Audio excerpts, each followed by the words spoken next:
শেখ হাসিনার পতনের পর পিনাকি ভট্টাচার্যকে নিয়ে এটি আমার প্রথম ভিডিও। যখন আওয়ামী লীগ ক্ষমতায় ছিল, তখন জনাব পিনাকিকে নিয়ে আমি বেশ কয়েকটি ভিডিও করেছি। উদ্দেশ্য ছিল তাকে এনলাইটেন করা, তাকে হাইলাইট করা। এর কারণ হলো তিনি যে সময়টিতে এই ইউটিউবে ভিডিও করা শুরু করেন এবং তিনি যে স্টাইলে কথা বলা শুরু করেন, সে স্টাইলটা প্রথম দিকে প্রমিত বাংলায় আমাদের মতো কথা বলতেন এবং তার যে ভিউ, এগুলো আমাদের সাথে অনেক কম ছিল।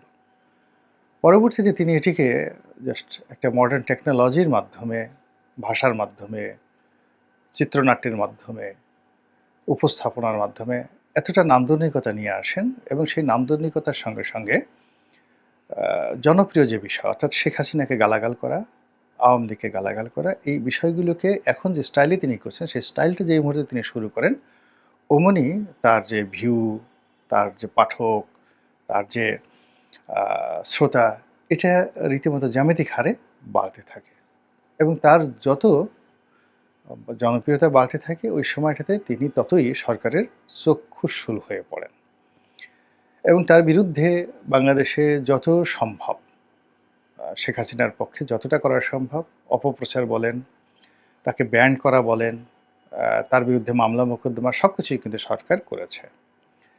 তো যেহেতু আমরা বাংলাদেশে খুব অল্প কয়েকজন লোক, পরিবেশ পরিস্থিতি অনুযায়ী আমরা কথা বলে যাচ্ছিলাম এবং তার মধ্যে আমি একজন। যেমন কথা বলেছেন বিএনপির ফজলুর রহমান সাহেব, কথা বলেছেন নুরুল কবির সাহেব, আসিফ নজরুল সাহেব। তো এরকম খুব অল্প, এর বাইরে কিন্তু বাংলাদেশে ৪-৫ জনের বেশি কথা বলতে পারেননি। দেশের বাইরে যারা কথা বলেছেন তাদের একটা অবাধ ফ্রিডম রয়েছে, তারা যে কোনো কথা তারা বলতে পারে, কিন্তু বাংলাদেশে বসে আমরা এই কথাগুলো বলেছি।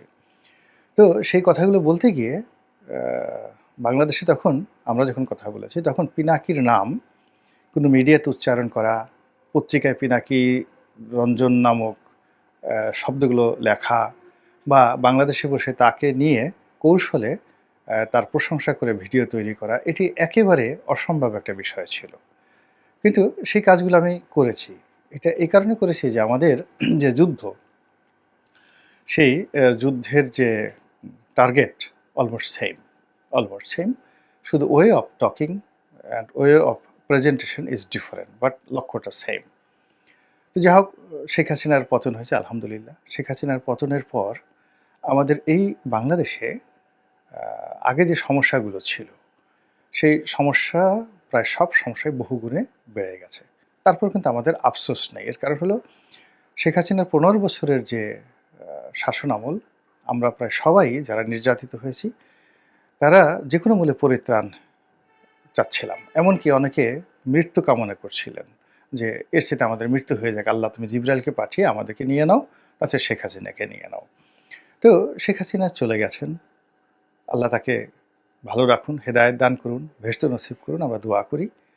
কিন্তু এখন শেখ হাসিনার অবর্তমানে এই বাংলাদেশে যে সকল সমস্যাগুলো তৈরি হয়েছে, দেশের বাইরে থেকে যারা পিনাকি মতো লোকজন আছেন, তারা অনুধাবন করতে পারবেন না। আমাদের যে বেদনা, আমরা এই বাংলায় বসে যারা কথাবার্তা বলছি, যারা ব্যবসা-বাণিজ্য করছি, সীমাহীন অরাজকতা। এটা মানে একটা ইংরেজিতে একটা শব্দ আছে, it can better imagine than describe. কিছু, কিছু বিষয় আছে কল্পনা করা যায়, বর্ণনা করা যায় না। তা আমরা যারা ভুক্তভোগী, আমরা এই বিষয়গুলো যেভাবে কল্পনা করতে পারি, সেগুলো আমরা বর্ণনা করতে পারি না। আর বাইরে যারা আছেন, তারা প্রশ্নই আসে না। তো সেই দিক থেকে এখন এই বাংলাদেশে যা কিছু হচ্ছে, সেই অবাধ দৃষ্টিতে মনে হচ্ছে যে সরকারের পেছনে সরকার আছে, তারপর অদৃশ্য অনেকগুলো ক্ষমতা আছে। এখানে তৃতীয় রাষ্ট্র বা ফোর্থ স্টেট, চতুর্থ রাষ্ট্র, ইংরেজিতে যে কথাগুলো আছে, সেগুলো খুবই কার্যকর অবস্থায় আমাদের সমাজকে উত্তাল করে তুলছে।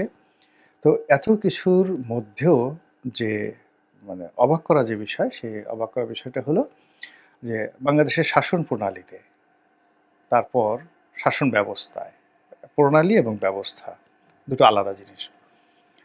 এরপর দৈনন্দিন কর্মকাণ্ড এবং আমাদের জাতীয় গুরুত্বপূর্ণ যে সিদ্ধান্তগুলো হচ্ছে, সব ক্ষেত্রে প্যারিস প্রবাসী ইউটিউবার জনাব পিনাকি ভট্টাচার্য, তিনি খুবই গুরুত্বপূর্ণ ভূমিকা পালন করছেন।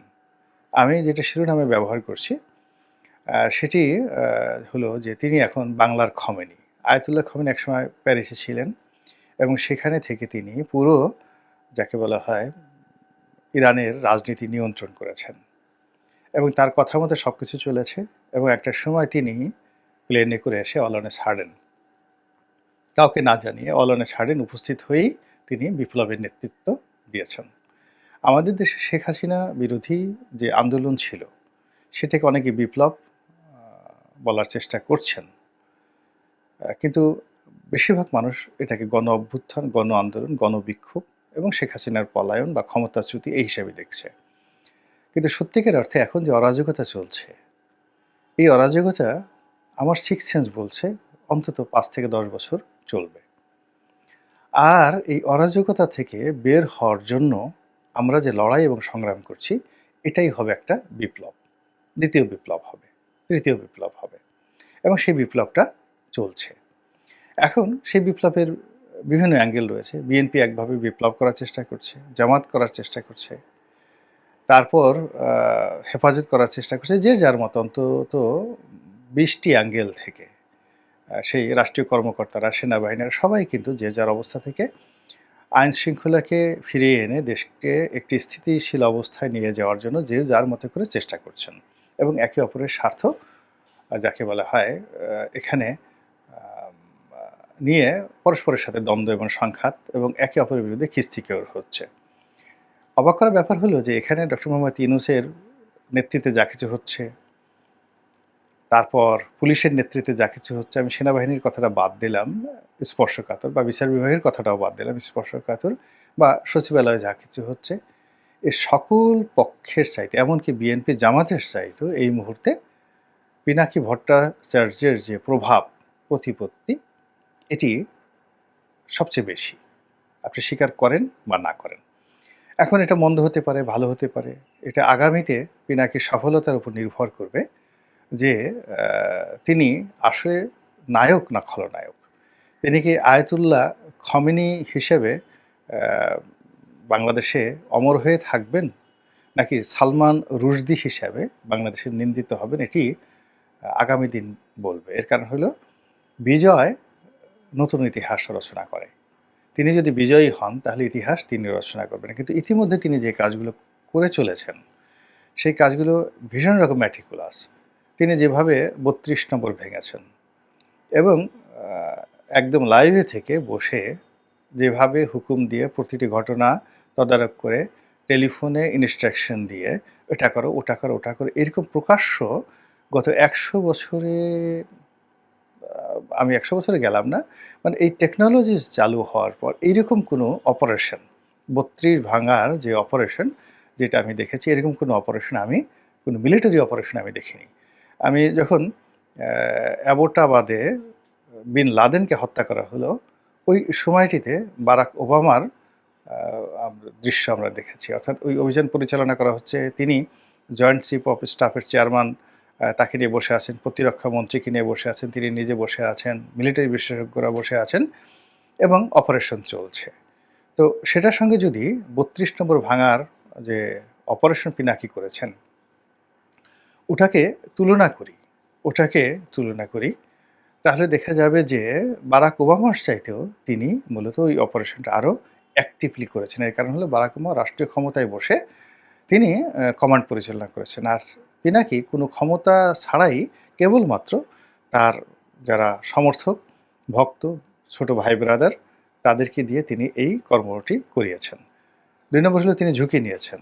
তিনি শুধু বসে, বসে দেখেননি, তিনি কমান্ড দিয়েছেন। ফলে ওই ঘটনার পুরো দায়-দায়িত্ব তার। এবং আগামীতে তিনি যদি সফল হন তাহলে এটি তাকে অমরত্ব দেবে, আর ব্যর্থ হলে বুঝতেই পারেন যে তার সকল দায়-দায়িত্ব তাকে, তার পরিবারকে, পরিজনকে, আত্মীয়স্বজনকে, বন্ধু-বান্ধব, ছোট ভাই ব্রাদার যারা, যারা আছে সবাইকে সেটা ভোগ করতে হবে। তো এইভাবে পিনাকি যে কাজটা আছে সেটা হলো যে তিনি প্রথম আলোর সামনে জিয়াফত করে প্রথম আলোকে একটা শিক্ষা দিয়েছেন। এরপরে আরও অনেক কর্মকাণ্ড। এখন প্রশাসনে পিনাকির নাম শুনলে অনেক কাজ হয়ে যায়।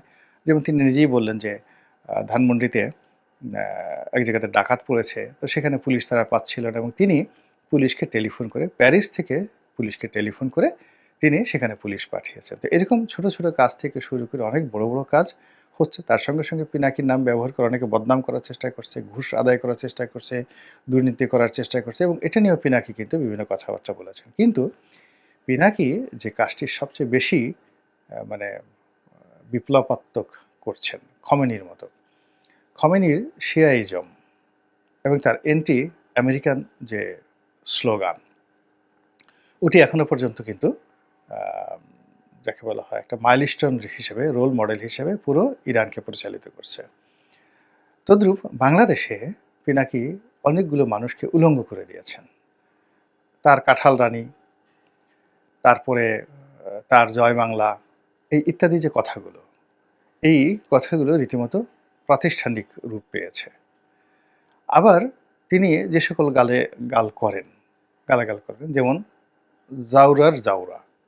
জাউরা মানে আপনারা তো জানেন যে জারজ, যাকে জারজ বলা হয়, সেটার আঞ্চলিক শব্দ জাউরা। তো জাউরার জাউরা মানে তিনি যাকে গালি দিচ্ছেন, এটার বক্তব্য হলো যে সে একজন জাউরা মানে বাস্টার্ড। আর সে শুধু যেন তেন বাস্টার্ড না, জাউরার জাউরা মানে তার বাপ ও বাস্টার্ড ছিল।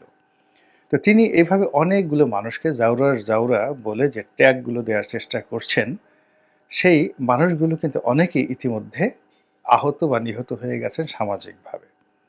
This is the fact. এখন আগামীতে সেই লোকগুলো ফিরে আসার রাজনীতিতে কতটুকু সম্ভাবনা আছে বা না আছে সেটা পরে দেখা যাবে। কিন্তু তিনি যাদেরকে গালাগাল দিয়েছেন এবং যাদেরকে এভাবে উলঙ্গ করেছেন, সেটা কিন্তু একটা রীতিমতো বিপ্লব হয়ে গেছে।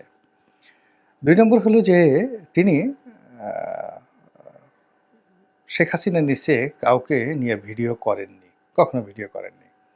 অন্যদেরকে গালি দিয়েছেন, তার ভিডিওর যে ট্রেন্ড এবং টপিক, এটা সবসময় শেখ হাসিনা কেন্দ্রিক ছিল।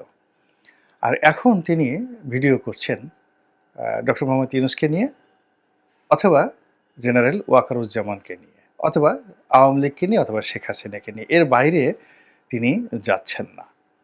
ইট মিনস যে তিনি একটা বিপ্লব করার জন্য যে টার্গেট নিয়ে এগুচ্ছেন এবং যে বিপ্লবী গ্রুপ তিনি তৈরি করছেন দেশে এবং দেশের বাইরে, সেখানে তাকে সাহায্য করার জন্য যেভাবে টাটকা অলি আছে, আবার তাকে সাহায্য করার জন্য দ্য বাস্টার্ড এবং যাকে বলা হয় জাউরার জাউরা মানে son of A bastard, bastard of the bastard, মানে সেগুলো group of dozens of bastard রয়েছে যারা চিন্তা চেতনায় দেশে দেশের বাইরে তার সৈনিক হিসাবে, তার যাকে বলা পোষ্য হিসাবে, তার ভক্ত হিসাবে তাকে সাহায্য করছেন। তো কাজেই তিনি ম্যাটিকুলাসলি যে কাজগুলো করছেন, যেখানে তার বলা দরকার তিনি বলছেন, যেখানে তার হুজুর দরকার সেখানে হুজুর বলছেন, যেখানে তার বাস্টার্ড দরকার বাস্টার্ড বলছেন, যেখানে তার পিচ্চি হেলাল দরকার, জাস্ট কথার কথা বললাম, যেখানে তার সন্ত্রাসী দরকার, যেখানে তার ছোট রাজন দরকার, দাউদ ইব্রাহিম দরকার, প্রায় সব ক্ষেত্রে তিনি যে একটি শক্তিমত্তা অর্জন করে ফেলেছেন, এটি রাষ্ট্রের মধ্যে আরেকটা নতুন রাষ্ট্র তৈরি করে ফেলেছে। এবং এটা কিভাবে তৈরি করে ফেলেছে জাস্ট একটা ছোট উদাহরণ দেই, তাহলে আপনারা বুঝতে পারবেন। মসজিদে নামাজ পড়ি, তো আমার পাশে একজন কর্নেল, পদমর্যাদার বিমান বাহিনীর সাবেক কর্মকর্তা, এখন খুব বড় একটা ব্যবসা করেন। তো তার একটা সমস্যা, ভীষণ সমস্যা ক্যান্টনমেন্টের সঙ্গে, ক্যান্টনমেন্টের সঙ্গে একটা সমস্যা বা সরকারি কোনো একটা অফিসে, আমি ঠিক এখন মনে করতে পারছি না। তো তিনি একজন ঊর্ধ্বতন সামরিক কর্মকর্তা, এই মুহূর্তে ভালো পদে আছে, তার ব্যাচমেট, তাকে তিনি বললেন। তো তিনি বললেন যে আসলে এটা আমি বললে হবে না, এটা পিনাকি দাদাকে বলতে হবে। তো ও বললো যে আমার সাথে তো পিনাকির কোনো পরিচয় নাই। তো বল ঠিক আছে, আমি তাকে দিয়ে বলাচ্ছি। এবং সেই লোক তারপরে আমাকে বললো যে আশ্চর্য ঘটনা যে ২৪ ঘন্টার মধ্যে আমার সেই কাজটি হয়ে গেল।